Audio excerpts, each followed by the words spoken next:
जलमंदिर पॅलेसला सुद्धा कधी स्वतःहून जात नाही, पण आज शरदरावांनी बोलवल्यानंतर राजकारणातले पितामह भीष्मच म्हणायला पाहिजेत असे शरद पवार साहेब यांच्या भेटीला मी आलो. कारण बोलवणं आलं आणि तेवढं मी स्वाभिमानानं जीवन जगलो.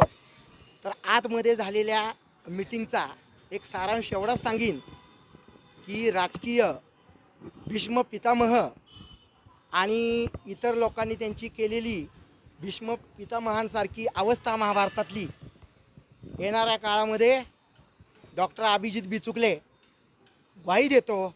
जर पवार साहेबांनी मला परत बोलवलं तर त्यांचं सारथ्य करायला डॉक्टर अभिजित बिचुकले श्रीकृष्ण म्हणून तयार आहे.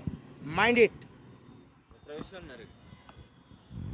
योग्य वेळेला निर्णय होईल. आज पवार साहेबांचा चेहरा खुलला असा आमचे मित्र साहित्य संमेलनाचे संपूर्ण सर्व असलेले संजय नहार आमच्या मीटिंगनंतर जेव्हा बाहेर आले आणि पवार साहेब ज्या का पद्धतीनं माझ्याशी बोललेत त्यांना सदिच्छा एकच देतो, त्यांचं दीर्घायुष्य व्हावं आणि पितामह भीष्म शरद पवार आणि श्रीकृष्ण डॉक्टर अभिजित बिचुकले एकत्र यावेत.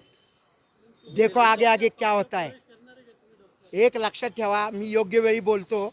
मलाही राजकीय वक्तव्य करायला आवडतात, पण मी राजकीय बोलत नाही, मनापासून बोलतोय. दिल्ली साहित्य संमेलन जाणार आहे. हां, ते 100%. काय करणार तिथं काय करायचं तुम्ही सांगा. काय तुम्ही सादर करणार असेल ना कविता? या ठिकाणी एक हां बरोबर अगदी ज्या पद्धतीनं जी उक्ती होती कवी मनाचे नेते ही गेली 20-22 वर्ष सातारकरांनी दिलेली मला उपाधी आहे. तर शरदराव गोरे त्या ठिकाणी संपूर्ण 3 दिवसांच्या साहित्य संमेलनामध्ये 1 दिवसात